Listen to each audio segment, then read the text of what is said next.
you. I circulated the lecture links for all our contacts.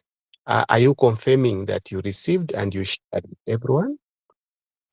Yes, I received and shared with everyone. Okay. Thank you. Thank you for doing that wonderful job. Just a minute. I still have some people to meet.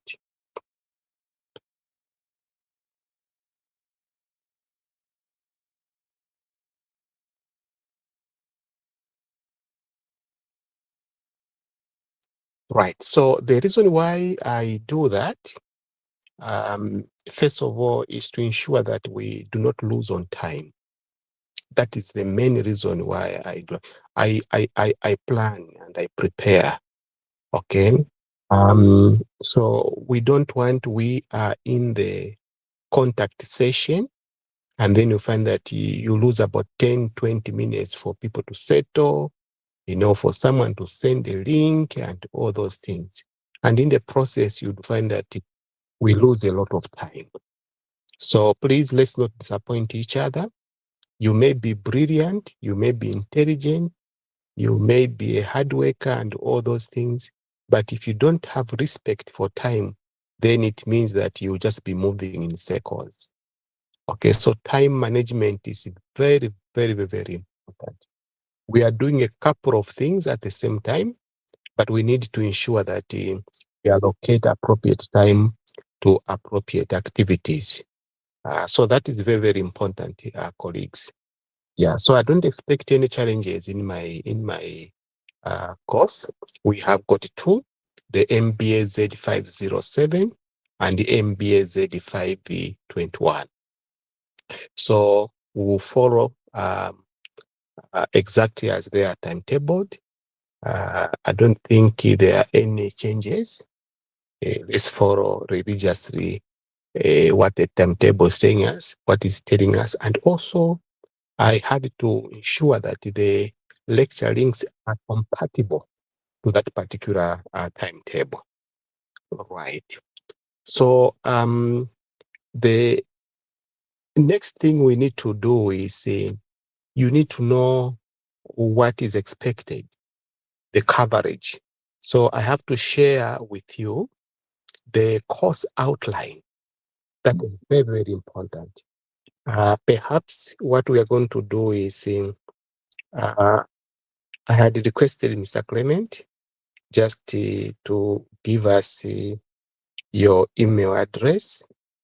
Maybe by the time I was requesting, maybe you're already sleeping or you are into something else.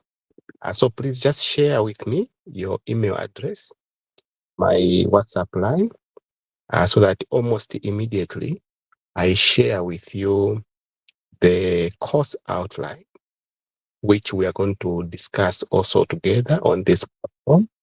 And then apart from the course outline, I would like to give you a few past examination papers so that you see the scope of the final exam paper. Plus also a few other materials that could be helpful. I have given you a complete past exam paper and a marking guide. Okay, I've given you one. There are several, but one I've given to you with a complete marking guide.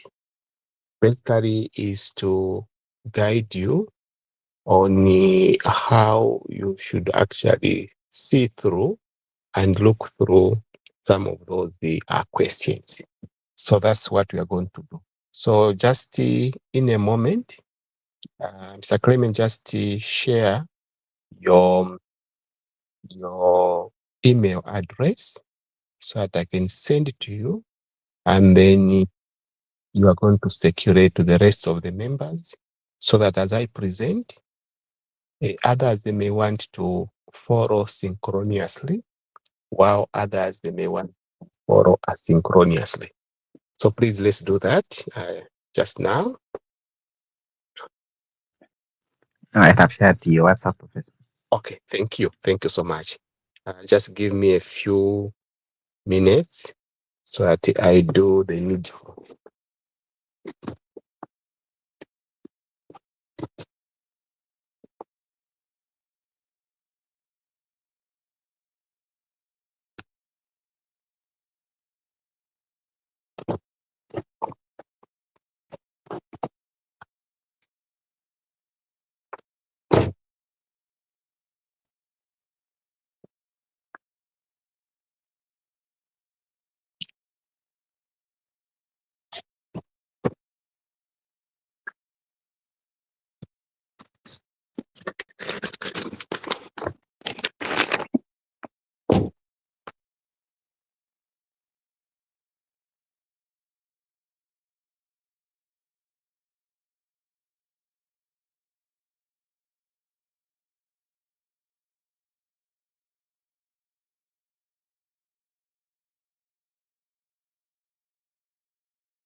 Mr. Mlenga, kindly confirm.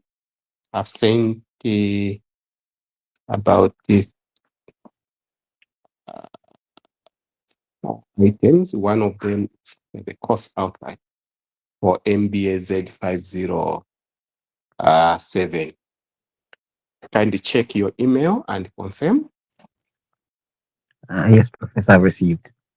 Okay, so for now, what you do is can you kindly share the course outline with everyone?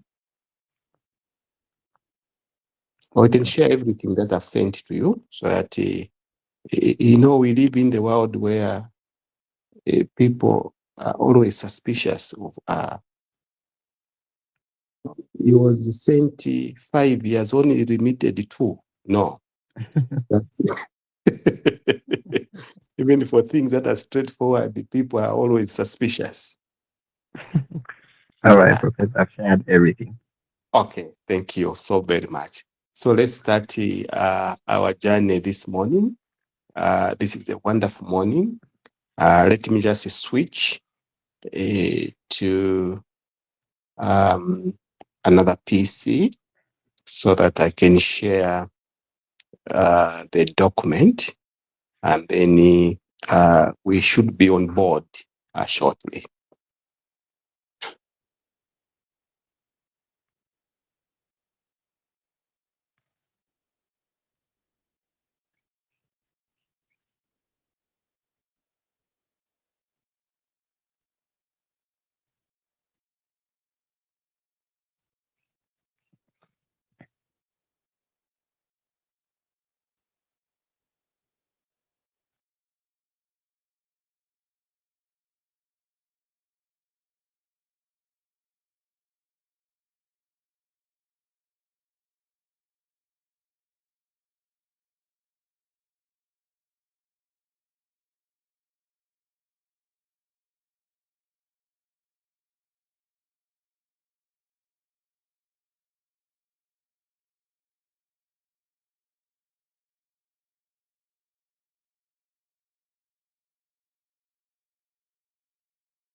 So what we are going to do is let's just ensure that um,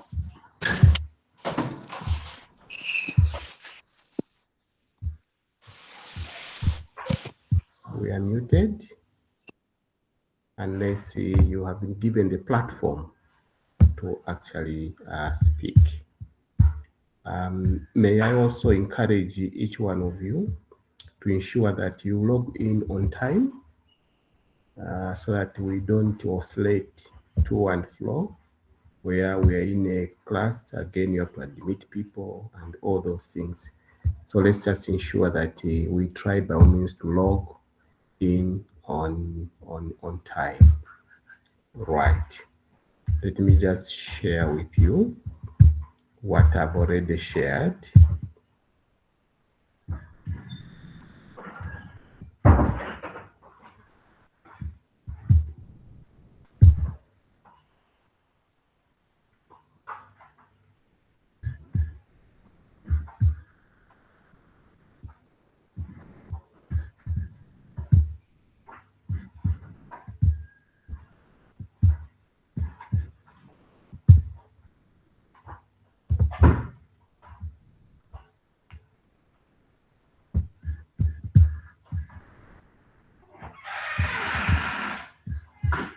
All right. So I've shared with you the course outline for MBAZ 507. The course description is in management information systems. Sometimes my colleagues, you ignore certain key information. You may take it that it's not important, but it is. You need to know the course code and also the course description. That's very, very important. We live in the highly, technological advanced society now. I want you to imagine what life it would be in this era now if you are not previewed to your PC, to internet connectivity, if you are not on the cloud, if you do not actually use another layer of technology, which is actually AI. Just imagine in those years when we would actually write a letter and it will take 3-4 months to actually reach you or to reach whoever you have actually written to. Things have changed. And because things have changed and they'll continue changing. So it is important that you people that are studying in this dispensation, it's important that you also move, okay, according to the advancement in technology and so on and so forth. If you do not know and you become irrelevant in this society. Okay, so for you to remain competitive, for you to remain relevant, you have to ensure that you keep on learning, you keep on embracing new things. If you are fixated, okay, you are fixated, you will always want to do things the way you used to do them many years ago, it means that you will remain irrelevant. And you can just imagine what happens if you become irrelevant. So let's ensure that we expose ourselves and we embrace the new technology that has actually come to stay. People sometimes, they think that maybe I do not reason. I have always told people that whatever qualification you have, please don't go and commit suicide after I've said what I'm going to say. Whatever qualification you have, for me, every qualification after 4 years, it becomes irrelevant. That is why we keep on changing the curriculum. We keep on advancing. We keep on, crafting so that it remains relevant. So what does that mean? It means that you have to constantly be studying. You need to be updating your knowledge levels. That's very important. Okay, it's very key. Some of the things that we are sharing with you we are not sharing them from the position of boasting, or maybe people should know that I have this, that one doesn't have it. I don't look at the qualification in that regard myself. When we share some of these things, we want to ensure that we motivate each other, okay, we encourage each other.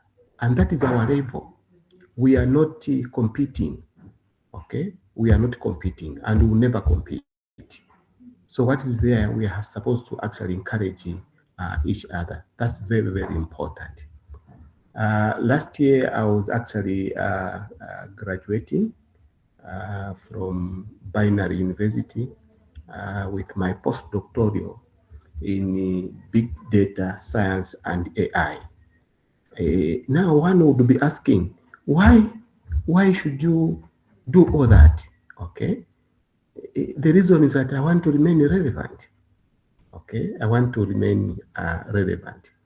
So I've made it a point that at least every year I should be doing something until when you people come and say bye-bye when you are going to lower me, you're going to lower that casket in the graveyard. So what are we saying? We are basically saying that we need to remain relevant. And the management information systems, which is actually a component of ICT, it is a cross-cutting domain. Okay, it's a cross-cutting domain, meaning that regardless of your specialization, you need this. And that's exactly what this rationale is actually indicating here. Okay, so that is our rationale why we should actually study this. It's very, very important. Right. Let me just check on this. Why it's not moving? All right. Is this one that I want? I was wondering why. Okay. Just a minute.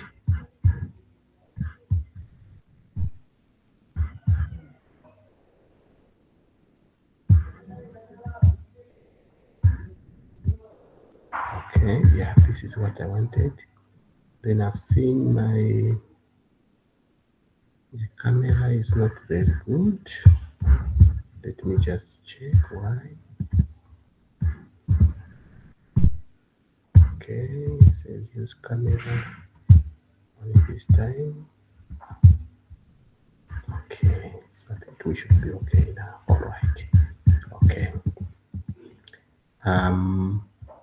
Let me zoom it a bit so that we are together. So that is the rationale for MBAZ 507.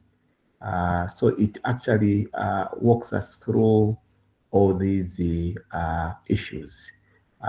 So basically, what this course is going to expose you to, we want to ensure that you are aware of those nodes, those PCs that you are using.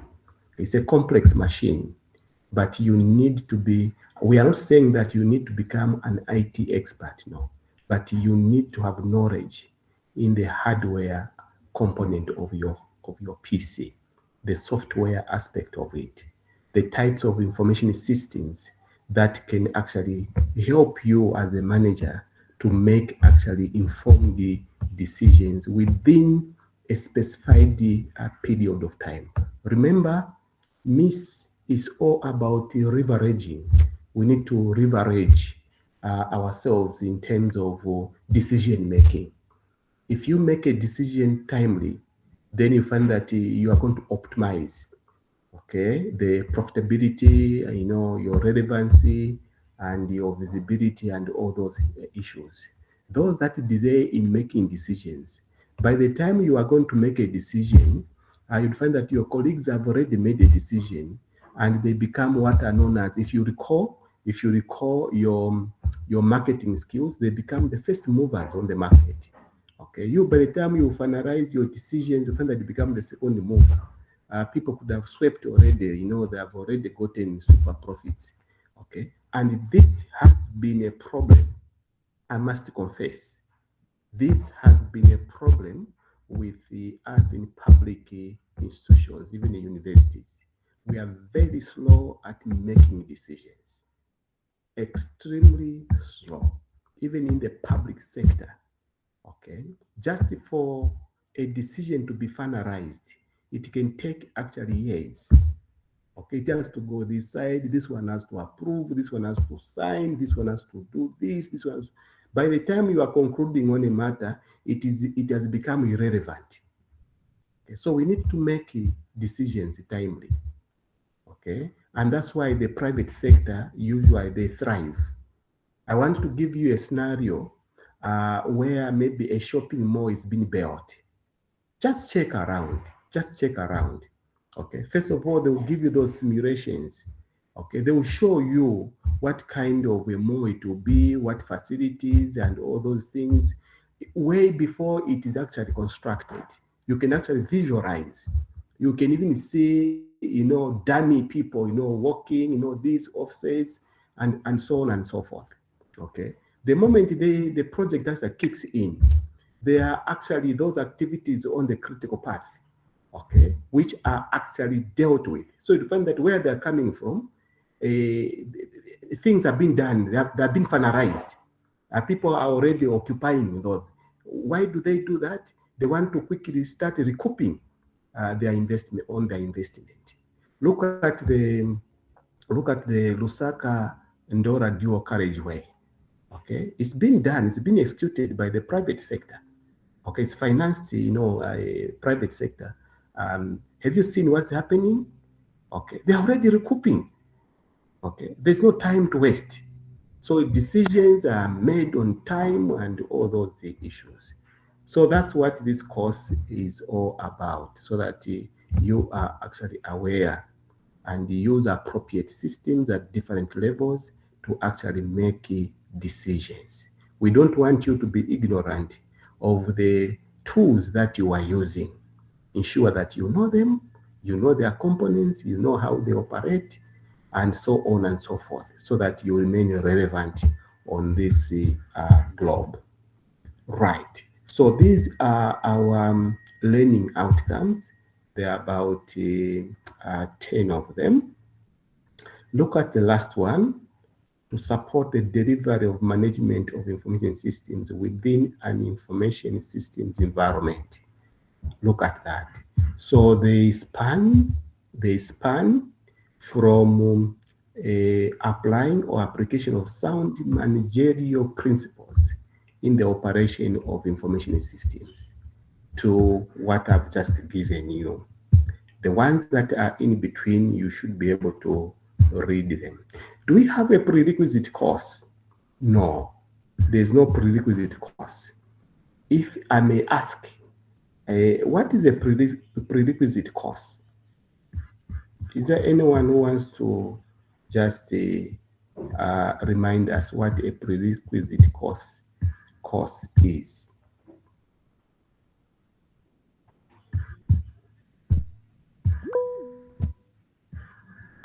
Yes, Clement?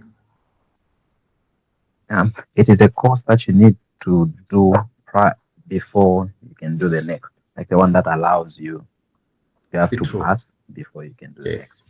Yeah. Thank you so very much. Um, um, so, for example, I want to give you a very good example. You cannot do this 501 before you do this 500. So you have to do this 500. So it's a prerequisite course. So you can't just jump. I know during graduation, once the students hear about the date for the graduation, people now they wake up. So one student said, no, but me, my dissertation is ready. We worked with my supervisor and all those things. So I asked her, what about this 500? No, that was it. But how did you get to this 501?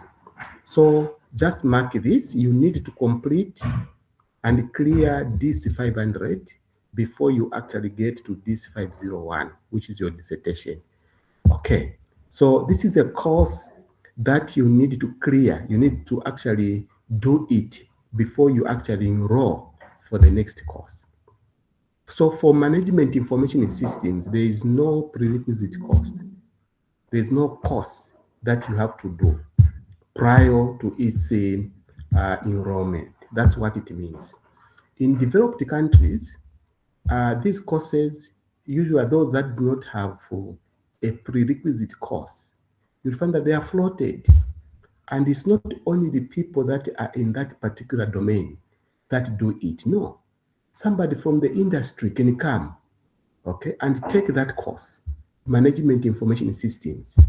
They just want to, not that they want to go and look for a job or else. No. They just want to learn how can they use systems to make decisions at different levels and all those things. Okay. So once the course is done, they are given actually a certificate. That's why you see sometimes they would come with a heap of certificates because they actually award you according to, according to the courses that you have done. Finish a course and then you are graduated. Finish the course, you are graduated. That is actually what is meant here, colleagues. So the course content itself, it spans from hardware and software. So the first part, we are going to look at the computer hardware, and then we'll run through to the storage capacity of a PC, We'll go to data storage. We'll go to the power of a PC. We'll also look at the factors that affect processing speed, very, very important. We'll remind ourselves of the types of computers. We are going to also get into the computer software, and then we are going to look at what are the merits and demerits of actually using the computers, and so on and so forth. And then very, very, very important, at your level, you need to know what are the steps in acquiring a computer hardware and the software. We don't want you, when a request comes on your table for approval, no want to procure this hardware, want to procure this software. You need to be knowledgeable. Okay, you need to be knowledgeable. Don't just sign, don't just paint your signature on some of these things. Okay, so basically that's what we'll look at, and then we'll have some hands-on. From there we'll get to two, which is file and database management systems. These we're going to look at the traditional file environment. We'll look at the file concepts. We'll look at the database concepts, very, very important. How do you manage the database? Also the DBA, which is the database administrator. Don't confuse this to Doctor of Business Administration. And then also the database users, and then also its independency. And then we'll look at the DDL, which is the data definition language. And then we'll also look at the DML. And then at the end of this one, our point of departure, you should be in the position to create a database. Unit 3, ladies and gentlemen, we are going to look at information systems development. Very, very, very important. We are not saying that you have to be an IT specialist, but what we are saying is that you need to know different models that are actually being used to develop a system or an information system, either for your entity which you are working for, or for your own institution, or whatever. So one of the models is the SDLC. Okay, it's one of the models that is actually being used. We'll also look at the alternative methods for developing systems, such as the prototyping, the JAD, the RAD, the iCase, and so on and so forth. Those that have done IT, you are very much familiar about some of these things. So we'll run through those data tech on procedures. We'll also look at system testing, very, very important. And then we'll look at the changeover procedures. After you are done with your prototype, you are done with your system, how do you change over from the manual way of doing things to automation? The different changeover procedures. Very, very, very important. Are you going to do direct changeover? Or are you going to do or the system and the new system when they're working? What are the advantages? So explore all those issues. Unit 4, colleagues, it will take us to functional and enterprise information systems. Okay, so we'll look at the characteristics of functional information systems. We'll look at the transactional processing systems. We'll look at the accounting and financial systems. We'll look at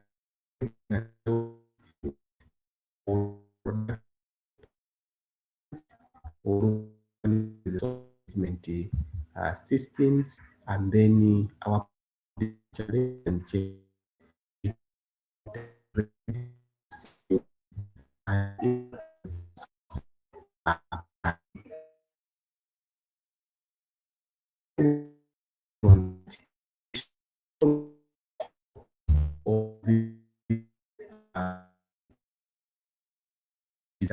decision support system and executive support systems. So, okay.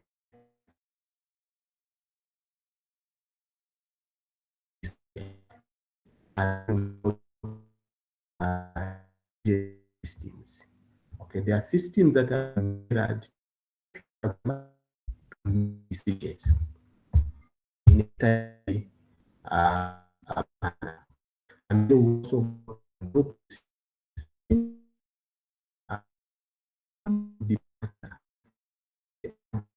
decisions that can be made at executive level, but being assisted or scaffolded by what are known as supporting systems.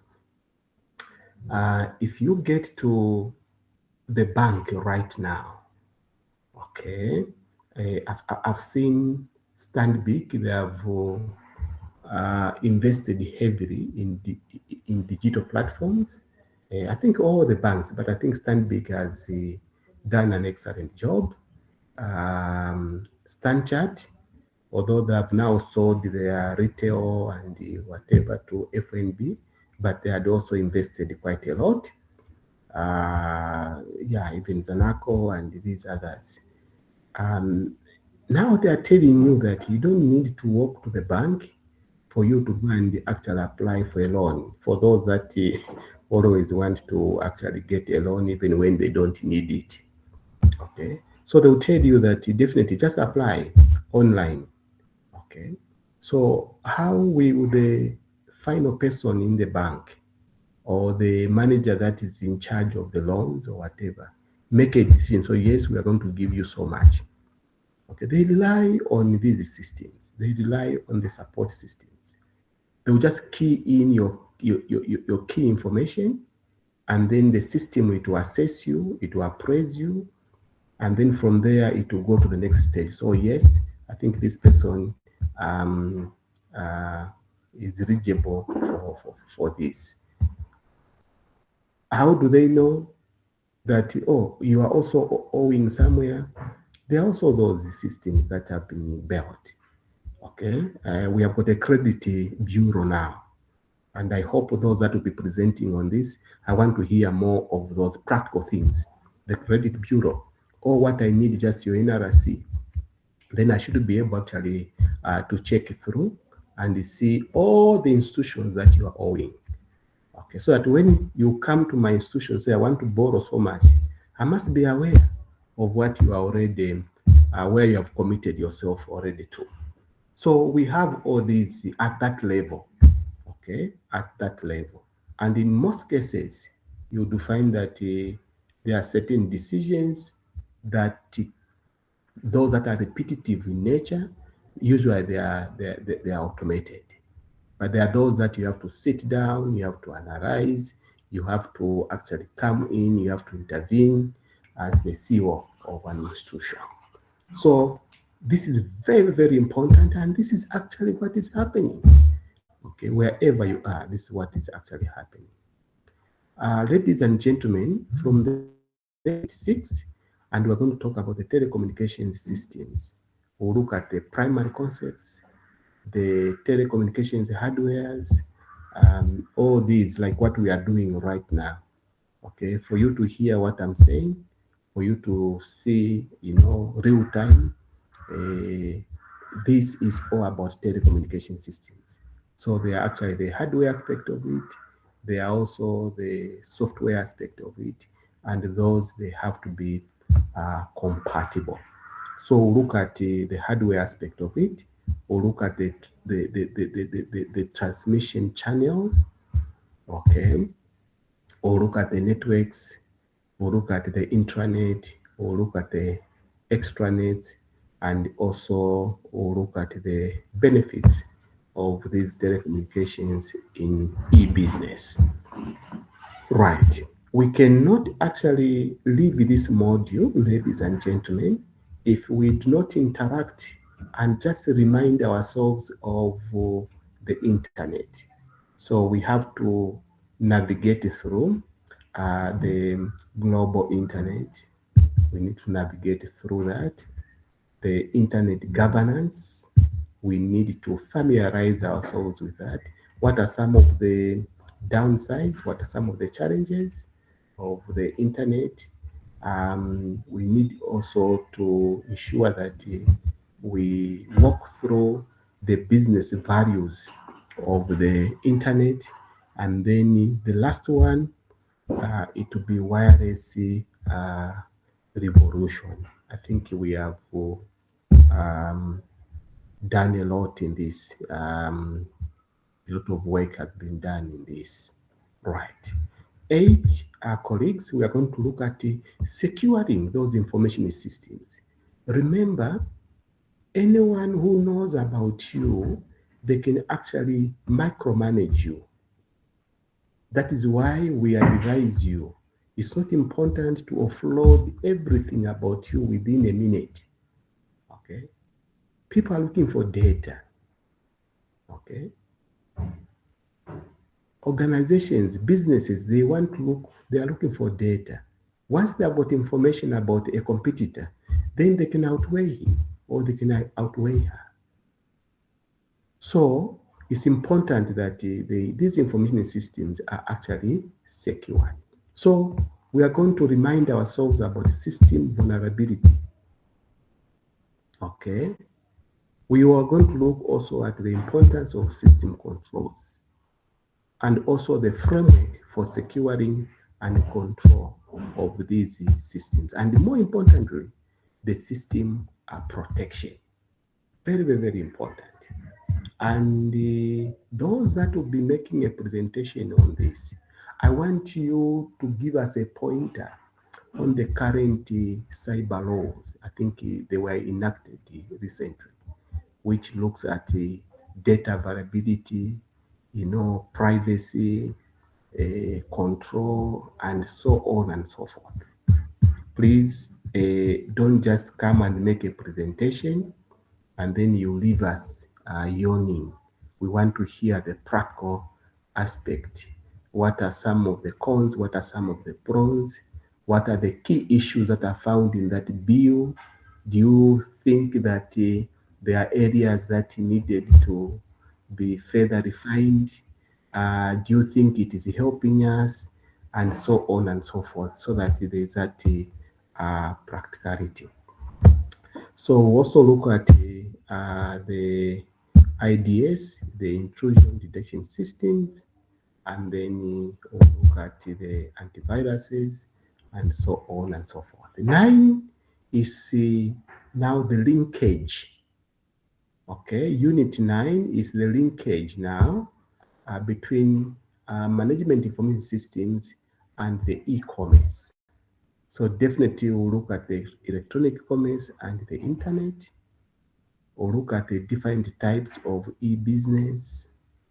We'll look at the m-commerce. E-commerce is slightly different from an m-commerce.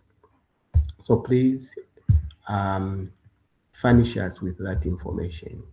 Types of electronic payment systems. I think this has become very common, even with banks now. Those that will be presenting on this, we want you to give us updates also. You don't have to be in the yesterday. I'm sure the BOZ have indicated that they have done away with, check kind of payments. So they have adopted now electronic payment systems. Okay. So walk us through those and give us the advantages and disadvantages. Right, and their applicability. Unit 10, it will be managing information systems projects. Very, very, very important to look at their importance, or look at selecting projects, or look at establishing the business value of information systems. We are going to look at the managing project risk. We're going to look at the methods of minimizing the problems associated with these projects. So it's a well-packaged module, comprising 10 units. The method of delivery, ladies and gentlemen, is to be purely ODL. So meaning that you have to do 90% and we facilitate the 10%.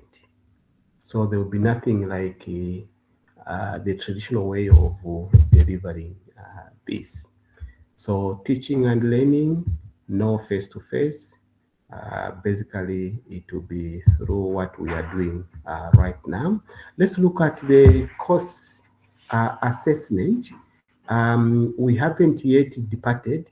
We were proposing, ladies and gentlemen, we were proposing that we wanted to increase, to reduce on your CA to 20 so that your exam comes 980.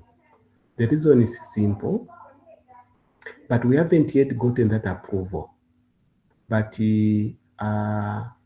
other specializations, they have already moved towards that.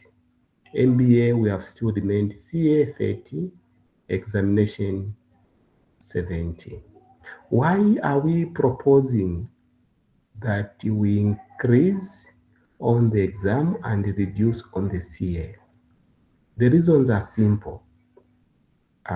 One, we are not very sure that 30% is your own work. Okay? Yeah.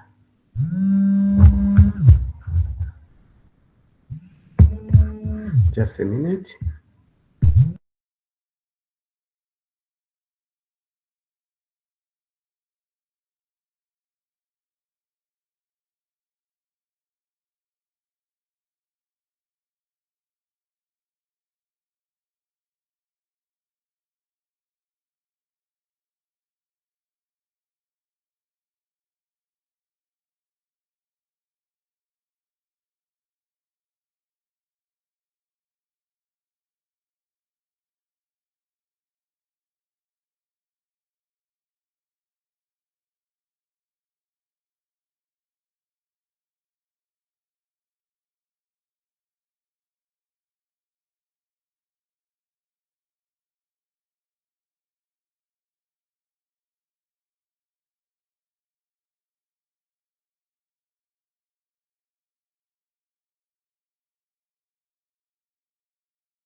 Yeah, sorry, colleagues, I was just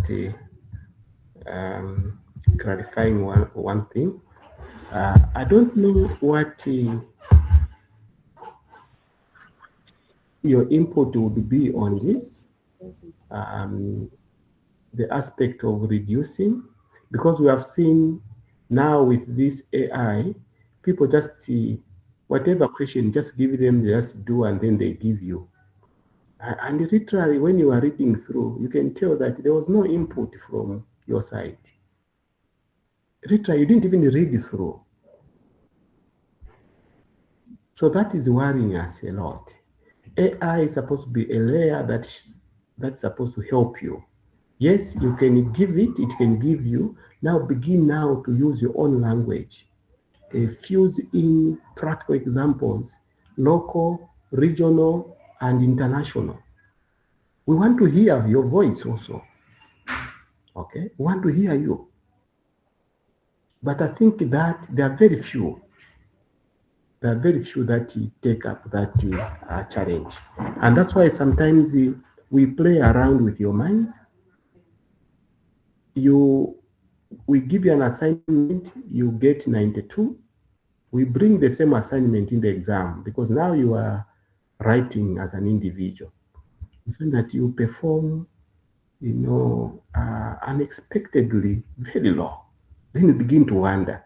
So we have established that students, sometimes you outsource, you use others, they do these things. Now with AI, you use that.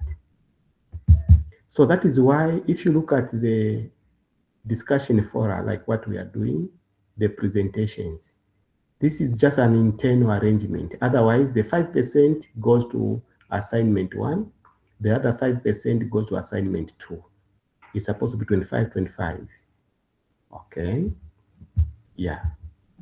So, so it's supposed to be 15, 15, which is going to give us 30. But when you do presentations, we are very sure that at least in that group you participated. And whatever mark I'm going to give for that particular group, it will also apply to individuals. Okay, but it will be embedded in those respective and sometimes it's very, very helpful. Okay, it's very, very helpful, especially when you are on the border mark. So please pick the first 5% and the second 5% as the dummies, just like a dummy route. Okay, so meaning that the presentations you are doing is not for free. That's why we comment and then we actually grade them. But on the portal, on the system, what will appear there is what? Assignment 1 and assignment 2. But on my side here, I know that, oh, okay, there's a 5% which will be added from both the assignments, just to scaffold a few that may fall on the borderlines. I don't know what your comment would be. Should we continue pursuing that route? We wanted to reduce 30% to 20, and the 70 we increase it to 80. In fact, others, they even went to extremes. They want the CA to be 10%, exam 90%. So those are the discussions. But I think what is coming out strongly, which others have already adopted, like for peace, educational management, and these others, is 2080. I don't know what your comment would be on this submission.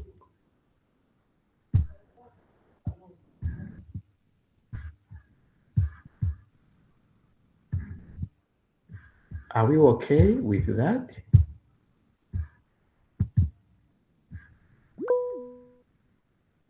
Yes, Mr. Isaac. Good morning, Professor. Good morning, Good colleagues. morning. Thank you. Yeah, I think my take on this one would be, I think it would be maybe better if the institution was to kind of maybe invest more on detecting uh, apps which would help them to just know who is actually using AI, and then who is using their own knowledge. Because I think it would disadvantage some, but are committing themselves highly to Mhm, do their own mhm. work. So I Yes. think that's my take. I agree with you. There are others that genuinely do their work. And in most cases, you can see when you are marking, you can tell that this person had an input, researched, and they did their own work. Of course, they could have consulted AI, but you can see, we can see them in their work. So I get you, and deliberately the institution should actually invest in that. Personally, I've done that. Whatever work lands into on my PC, it gives me the seniority index almost immediately. Okay, almost immediately. But I can't penalize you because that is not yet a university policy. But I think we are moving towards that. But the moment I subject it to, then I know, oh, okay, this person's work is just 2%. Then I would be able, even as I'm marking the work, I know that, oh, I'm marking other people's work. Okay, and definitely you'll find that you will not score highly. Meaning that now my strength, it will be in the exam. Okay, the exam is going to actually help us. So I agree with you. I agree with you. Let's go to Shamende. Please, your input. Shamende, unmute and then submit your thoughts. Good morning, everyone. Good morning. Yeah, I think, Prof, what I can say is that the 80% is still a good goal to adopt, because the challenge that I see is that while it is possible or plausible to detect those that would be copying from AI, it still remains very difficult actually when you give an assignment to someone to do it for you. A person who has done it before, someone who is across in Italy or India and so forth. Because that can't be detected actually via you can't detect that one using your gadgets, or no matter how much you invest. Yeah. So 20%, it's still fine. I think it's still okay. Sure. Thank you so very much. I think let's move on. Let's get to Richard. Richard, you can make your submission as well. Good morning, Prof. Thank you. Good morning. Okay, I'm of the view of maintaining 70-30, Professor. I'm Okay. thinking because the 30% is a big mark. If you go maybe 90-10, the Mhm. effort that we put into the assignments, I think that it should reflect with the mark that we are chasing. Yeah. So I think 30% is worth the hassle, because you may find that you do 10% for the assignments, but the work will still be the same. I stand to be corrected. Okay. Okay. So I'm of the view that 30% is okay for the work that we'll probably need to put in. Thank you. Okay. Thank you so much for your submission. Please let me just make this very clear. This is just our debate. It's just a background debate. We haven't yet actualized this. And please don't go out there and say, no, Prof said we are changing now. Okay. No, that's not what I've said. In the university, we don't just change things. Okay. If you want to change anything, this is what I was telling you, the bureaucracy. There should be a policy. You need to review the policy. And once that policy has been reviewed, you and me, you know. Okay? You and me, you know. Who approves the policies at organizational level?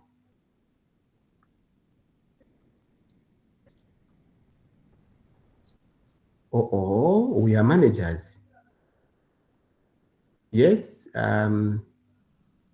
Who approves the policies?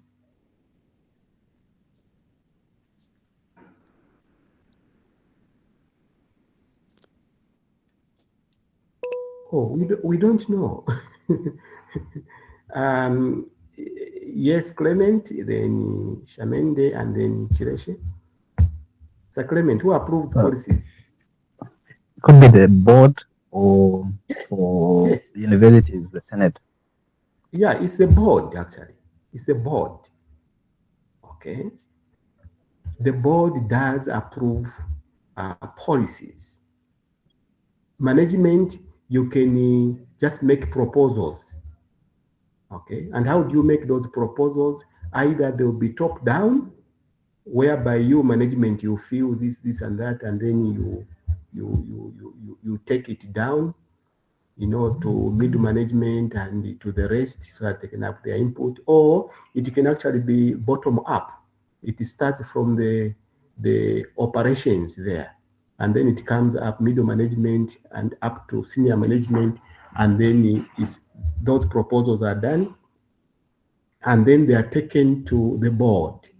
And in most cases, those boards also, they've got committees. Okay, so you may find that, like, for example, in the university, we have got several committees for the board. Okay, there's a committee, for example, HR committee. We have got a finance committee. We have academic and planning committee, for example, just to give an example. We have audit and risk committee. Okay, so if you want to change, then it means that management, they have to craft that, make those proposals, and then it goes to this committee. Committee will sit. That's a committee of the board. They will sit. Okay, they will deliberate. They will squeeze you as management. How did you benchmark? What are the whatever you have to justify? If they are satisfied, they will make a recommendation now to the full board. And once the full board has actually endorsed that, then the policy now, it will be operation. So you can see it's a process. You don't just change things. And in this regard, because this is an academic undertaking, it means that even Senate also needs to have a say. Okay. So please, I have not said that we have changed. No, these are discussions that are just in the background. There should be a policy shift and change for us to actualize. And it will not start with you. Usually when we are revising, when a policy undergoes some revision, we normally say, okay, it will phase out at the end of this year. So maybe those that will come in 2028, it will be applicable to them. So please don't develop neurosis. That's not what I've said that we have changed. No. Your assignments, your CA, it will be 30%. Your exam, it will be 70%. But please, my encouragement to each one of you is that do the work. You can consult here and there, but please write. Do your work. Because that is actually why you have come to school, that you actually acquire some pedagogical skills. Now, if you don't do that, it means that you go back empty with a paper which is going to haunt you for the rest of your life. You will not be competent. Okay? So this is actually our component for the CA. And then these are prescribed readings. And then we have also recommended the readings. You can just walk through those. Plus also you can check other latest readings, okay, such as the technical papers. I want you to pay attention to some of the parliamentary proceedings on some of these, cybersecurity bills. The law itself tease out. Those are some of the very relevant pieces of legislation that you need to acquaint yourself to. I would like you also to pay attention to, can you walk to the ICTA's secretariat? Okay. Clement and your team, you can just be deliberate. You can walk over there, or you can actually virtually interact with the registrar there. This is actually the Information and Communications Association of Zambia. You can see even the government highly uses this association. Just check what is it that is going on, locally in the region, and so on and so forth, as regards to these information systems. It's very, very important. Okay, good. So we thought of running through our coursework, our course outline, so that you know what is expected of you. Do we have questions as regards to our course outline? Okay. If there are no questions, oh, yes, Mr. Clement, your hand is up. Oh, no, Professor, I think it's an odd one. Let me just drop it. Oh, okay, maybe you can drop it. Okay, so what we're going to do, Mr. Clement and your colleague, we already have those groups that we formed. I think it was for MBA Z504. So those groups, they are still in existence. So what you're going to do, you are going to allocate, I think we have got about 10 groups, if I'm not mistaken. So each group will take actually a unit. To avoid confusion, what we're going to do, group 1, let them actually deal with unit 1. Group 2, unit 2, and so on and so forth, up to the 10th unit, which will be group 10. In an event where you have got more groups, let's say 12, whatever, still more, you can check how best you can actually allocate these units so that we move on. Right. Yes, Mr. Clement, once again. Can you allow us to shuffle, Professor? Seeing that last time some lower units were less involving compared to the other ones. So maybe we can shuffle those that did the unit 1 and lower units can do the others then. Just like that. Yeah, you are at liberty to do that. You can do that. Okay. That is your work as the leader of the class. But please discuss it with your colleagues and then do the assigning, the allocation, and then we actually move on. The next thing which I want us to do is if you go to the timetable, our timetable is showing that we have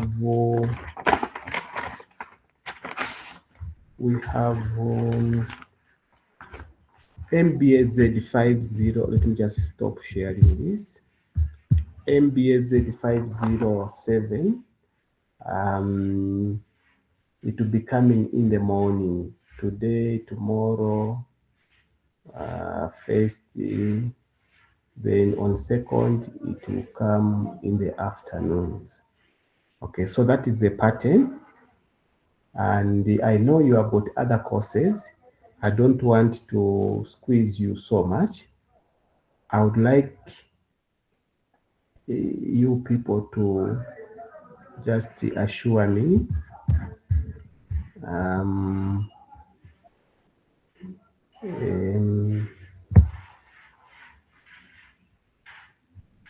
when are you going to be ready so that we start our presentations?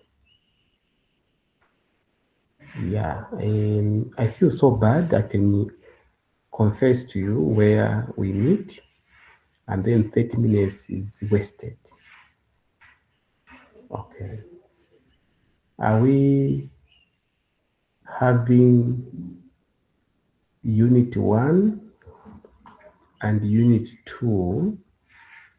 Are they going to be ready tomorrow from 6:30? Mr. Clement, please assure me.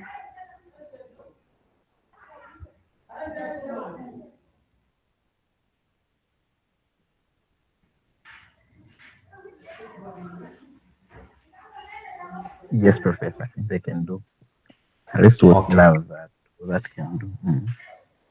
Okay, so please, tomorrow at 6:30, we want you, those that are doing Unit 1 and Unit 2, to make a presentation.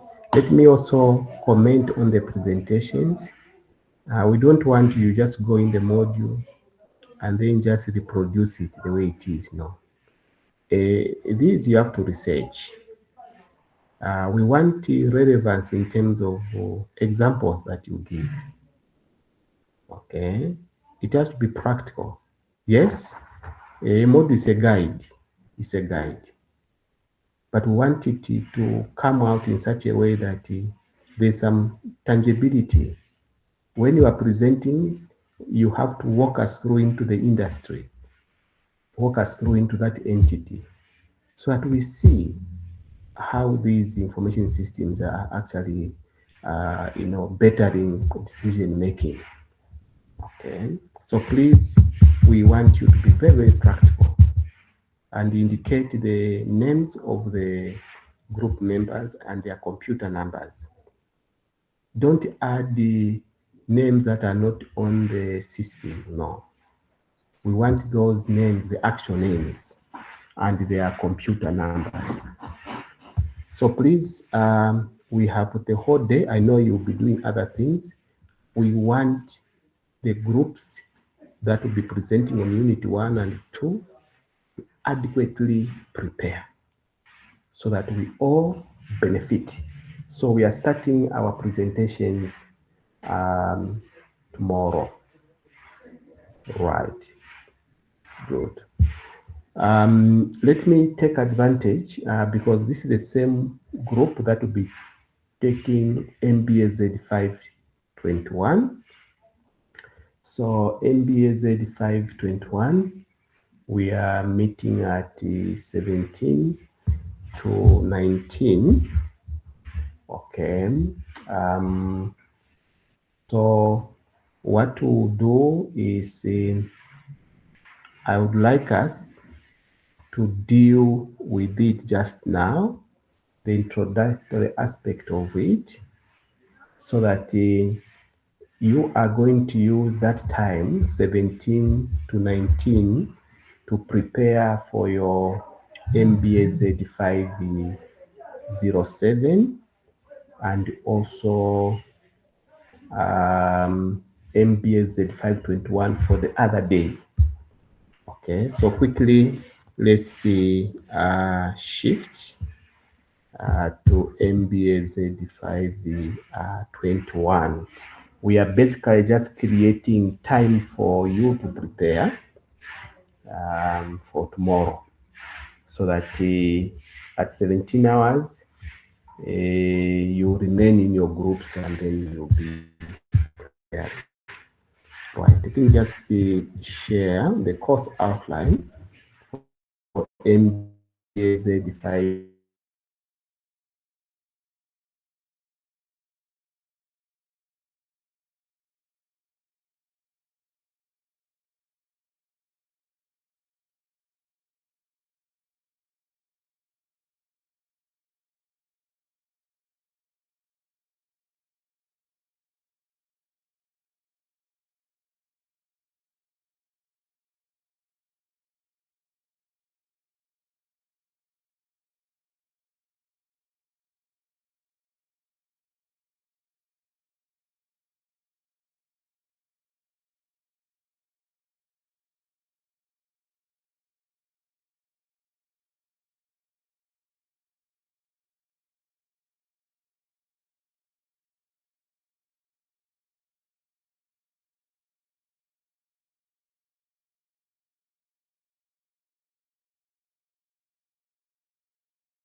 through.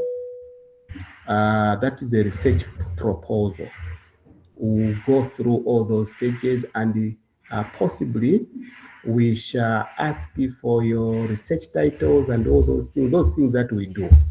And possibly we can even ask you to develop a tentative research proposal, which I'm going to look at and guide generally, And that is supposed to be uploaded on the system, which is going to cater for your 30%. Okay, this is just an internal arrangement. And then the 70%, you are going to do a defense. Okay, there will be a panel. Okay, panel of judges or the panelists. So you are going to present your proposal. So usually on the panel, we are about 4 or 5. So each panelist is going to score your presentation, so it will be scored. So what I'll basically do is to get the average. What panelists A, B, C, D, and E have scored you, I'll add those and divide by the number of panelists. And then that is going to give us a grade. That's how we grade that one. And that's the grade that will appear on your what?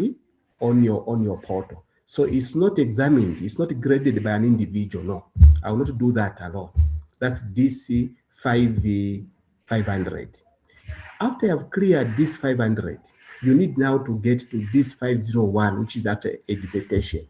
That one now to be between you and your supervisor. Okay, so the supervisor will pick it from the proposal. You would have submitted your proposal. The supervisor may look at it, do further refinement, and then you take it now to, just a minute.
Okay, sorry for the break. I was just clearing something, colleagues.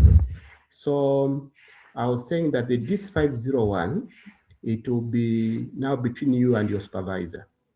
Of course, after the proposal, you have to submit for ethical clearance, and then you go and collect your data, do your analysis. That way it will be between you and your supervisor. Okay, so once your supervisor is satisfied, then you are going to defend again your findings. Okay, so once you do the defense, again there will be a panel. Okay, and then those now they will look at your work. Then once that is done, then it will go for examination. Another examiners have to look at your work, and then once that is done, then a final grade is actually uploaded on the. So this is supposed to be done within 2 years. In the past, MBA it used to be 2.5 years. So we had the 6 months to do that work, but this time you have to do it within 2 years. So that you graduate within 2 years. So it's some work. I thought of explaining this process so that we are aware of what lies ahead of us. So we have to with the MBAZ 5V21, which is examinable. So we'll look at the different theories, we'll look at all those issues, and then at the end of it, I'm going to prepare an exam. You'll sit for the exam, and then we grade it, and then you have a grade. So this is the course outline for MBAZ 521. Let me just see it. Yeah. So we have the rationale. Okay, we have the rationale there. And then these are the outcomes. And then again, the prerequisite for this course, there is none. So we shall first of all look at the research methods themselves, meaning of research, what research is not, and also the research process. We shall look at the role of theory.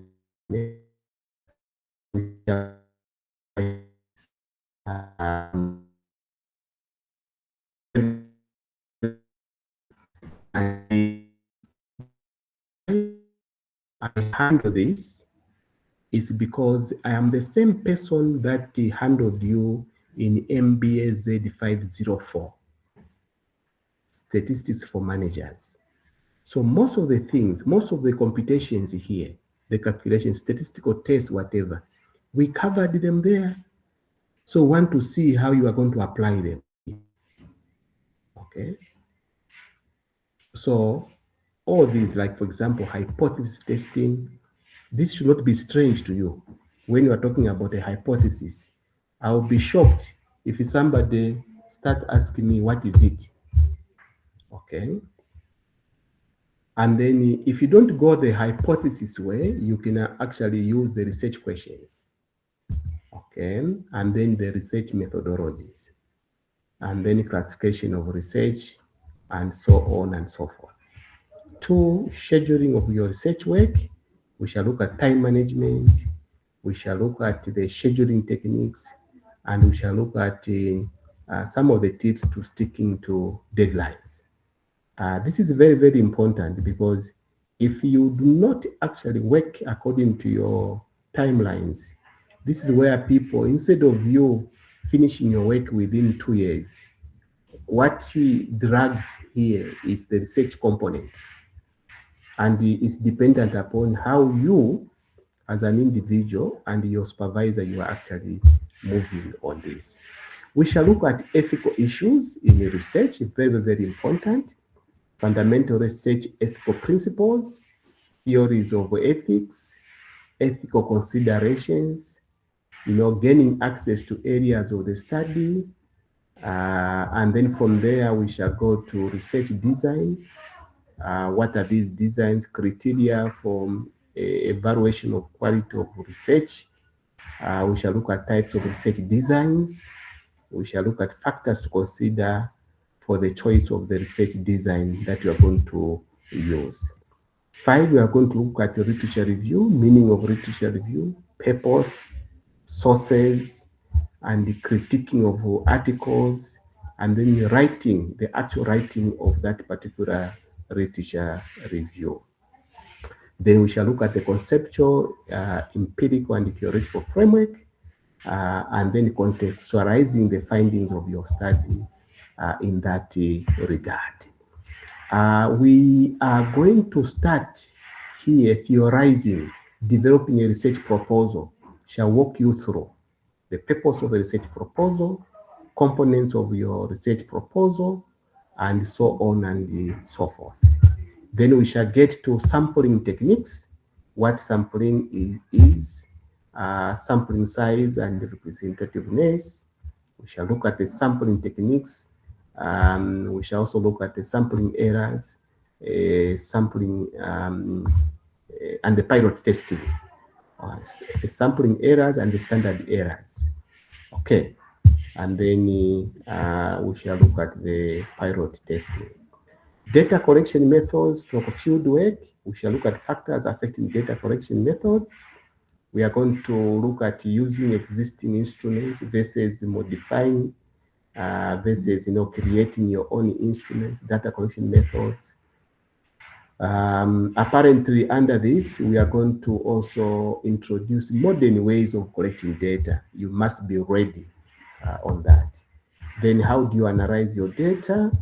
Okay, nature and the roles of data analysis, determinants of techniques of data analysis, differences between quantitative and qualitative analysis, nature of data, quantitative versus qualitative. We shall actually walk through all those things. We shall also specify the steps in analyzing qualitative data, and then how do you draw conclusions, and then also 4 levels of research results. Then we shall walk you through, or we shall walk each other through, writing a dissertation report. So written presentation, effective use of graphic aids and all those things, oral presentations, preparations, and all those issues. So basically, that's what is contained in our MBA Z521. Again, it will be ODL. We shall follow the same assessment criteria, and then those are prescribed and recommended ratings. May I get some reactions so far? So I'm going to share with you just after this, Mr. Clement, so that you circulate this to the rest of the members.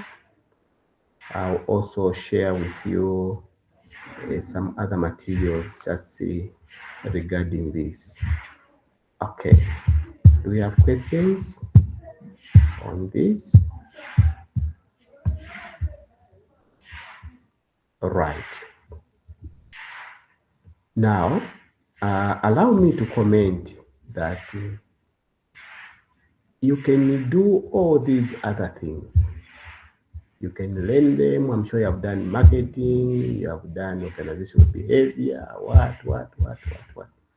At the end of it all, what will remain is actually research, because the research is never conclusive. So even in your places of work, you need to continue researching for you to remain relevant and to continue adding value to your institution. As a scholar, don't just be seated in that office. You need to ensure that you do research. Hence the need to appreciate these research methods that we are going to run through. It's very, very important. If you do your cards well, it can also create what is known as passive income for you. Other than your salary, if you actively engage yourself in your research, I can assure you, you can finish up with that house that has been pending for some time. There's a lot of money in your research. The only problem is that people, especially ourselves in Africa and in Zambia, we don't value research. We just wake up one day and make decisions. And when things begin to backfire, we are busy now finger pointing at each other. In developed countries, you cannot make decisions without research. So first of all, it's supposed to be researched. After you have researched, the outcome from there, they will inform the policy, and then they will form the decision. It's very, very important, colleagues. Our friends, they spend years, researching. Some of the products that we are consuming now, it took some people 12 years researching on those. Now look at the benefits, those that developed this. They improved the economy, okay? The time they spent, now we find that now it's a cash cow. They are milking. But most of us, we want fast things. Quickly, and then we graduate. After graduating, almost everyone, they are fighting to be promoted. Okay. There's nothing wrong with that. In my view, you should not be studying with a view of you being promoted. Let that be a latent objective. Okay. Study so that you add value to yourself. You add value to the quality of work and service that you are providing. Let promotion, let these other things be spin-offs. And you can only do that if you actively engage yourself into research. The Airbuses that you are seeing, these huge Airbuses, okay? I was just reading, is one that will be released. Is it early September or they've spent more than 12 years developing it. They are researching, they are doing this, they are doing that, they are doing that. And now it's also AI driven. Okay, they want also to see. So AI does give them precision, dimensions, specs, and they are counter verifying that so that when it takes on board, it will be a smooth, flight.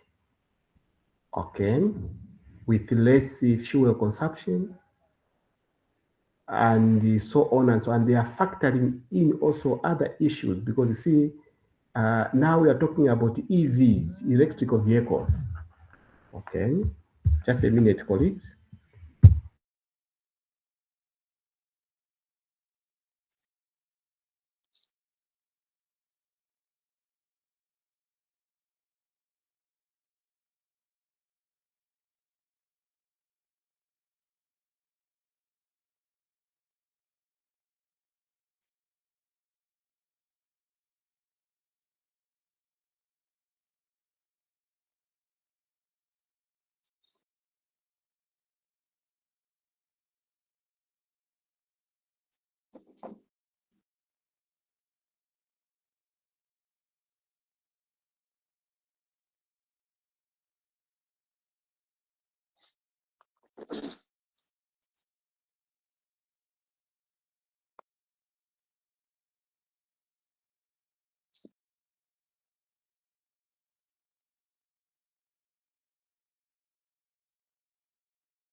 Okay, so colleagues, I was just sharing with you some of these things. Now, once that project is done, look at the benefit of that. They will not look at the years they've spent doing that project. Okay. And already looking at the preliminaries, there are a lot of already orders that are coming through. And you are talking about these projects worth billions of US dollars. And that's how you build an economy. That's how you strengthen the economy for your particular country. Okay, you and me as technocrats, through research, we can actually add value, okay, to our country. Let's not have to do these things for the sake of. We just do, we graduate. It ends there. The only thing that we have specialized in is fighting, insulting each other at the expense of, doing research. So my encouragement is that please take this as not just for academic purposes. No, it can create an income for you. Okay, it can create passive income for you, and that passive income you are going to create, you are going to employ someone, and that person will earn a living. They'll be paying tax and so on and so forth. All right, so that's how we are going to proceed. And those that will be making presentations, I want to request that your presentations will be as practical as we can, with the relevant examples. This is the heart of everything that we do. I hope this is actually clear. We have got about 15 minutes to go. I do not want to get into another lecture. I want to give you time so that you prepare for the other lecture. The way you log into these virtual lectures is the exact thing that you do physically, where you walk in class. So we say that what you should not do in a physical class, don't do it in the virtual class. So if you are logging in 10 minutes before the end of the class, what it means that you are late. And what message are you channeling out? So whether you are a citizen or you are a netizen, like the way we are now, since we are all online, we cease being just citizens, we become netizens. And when you become a netizen, there's a temptation to do certain things that are anonymous. No, don't do that. So log in on time is as good as getting into class physically on time. Okay, so please, let's move. Let's see,